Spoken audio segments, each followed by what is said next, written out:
Il y a quelque chose que je voulais vraiment vous partager, c'est une découverte que j'ai faite l'autre jour quand je faisais une séance à une personne. En fait, on était en visio et elle était à 400-500 km de là où j'étais, hein, elle était en région parisienne. Et puis au moment où on se met en contact, au moment où on se connecte chacun l'un l'autre à la visio, en fait, il y a son chien qui aboyait. Et je voyais le chien à côté d'elle, et c'est comme si le chien, il est embêtant parce que du coup on avait du mal à s'entendre parler. Mais c'est le chien en fait, c'est comme s'il il cherchait quelque chose. Et je lui demande à la propriétaire, bah, comment s'appelle ton chien? Donc elle me dit le nom du chien. Et en fait, ce que j'ai compris à ce moment-là, c'est que le chien sentait ma présence. C'est-à-dire que la personne me consultait pour qu'on aborde certaines de ses problématiques de vie. Mais le fait qu'on se connecte en visio, que moi aussi, en fait, j'ai l'intention de me connecter à la personne, dans le sens où je vais me connecter de manière énergétique. C'est pas juste un échange verbal, c'est vraiment, je vais écouter les ressentis que je vais avoir par rapport à la personne, à son vécu, etc.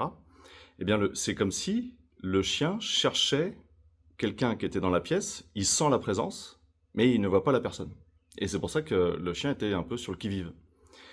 Alors, ce qu'on a fait, c'est que je lui ai dit, bah écoute, tu vas pouvoir dire à ton chien qu'il peut se rassurer, que tu es avec moi, et que en fait, voilà, on est là pour travailler sur des petites choses, sur des soucis que sa maîtresse peut avoir, mais qu'il n'a pas besoin de s'en faire, et que tout va bien se passer, et que s'il le souhaite, il peut rejoindre son panier. Alors, elle lui verbalise tout ça.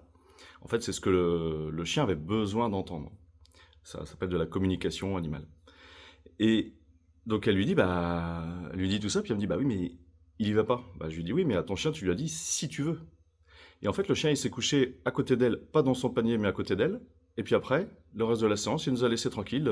Et c'est comme s'il avait été rassuré et que bah, ce qu'il ressentait, je pense, pour lui, bah, c'était devenu normal et qu'il n'avait pas à s'en faire.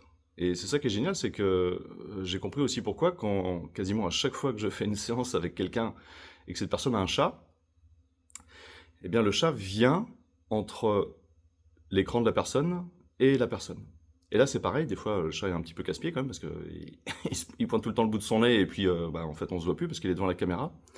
Et là, à ce moment-là, bah, ce que je dis à la personne, bah, comment s'appelle ton chat? Et on rassure le chat, on lui dit que tout va bien, que... Parce qu'en fait, étant donné que l'animal ressent une présence, et que pour l'animal, son maître ou sa maîtresse, bah, c'est ce qui lui tient le plus à cœur, il perçoit ça comme un danger, puisqu'il ne contrôle plus du coup l'environnement dans lequel ils se situent tous les deux. Mais si on rassure l'animal en lui disant que tout va bien, que c'est normal, et qu'en fait ce qui se passe, c'est pour la personne et qu'il n'y a pas de souci à se faire, l'animal le comprend, et à ce moment-là, bah, il vit sa petite vie tranquille, paisiblement.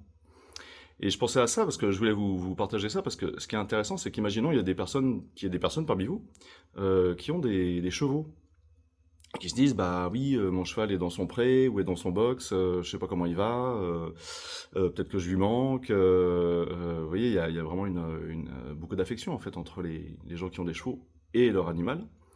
Eh bien ce que vous pouvez vraiment vous dire, c'est que si vous pensez très fort à votre animal, que vous pouvez même vous le représenter là où il est, c'est-à-dire que c'est comme si vous-même vous téléportiez là où se situe l'animal.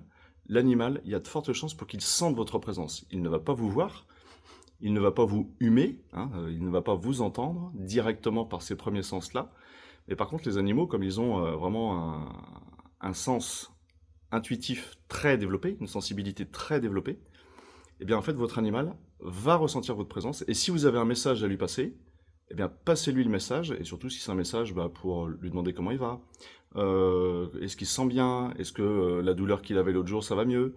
Eh bien en fait, le cheval va se sentir pris en considération, et ça va lui permettre, si vous voulez, bah, de moins se sentir seul, et de se dire, ah bah oui, d'accord, ok, ma maîtresse ou mon maître est là, et ça fait plaisir, et donc on pense à moi.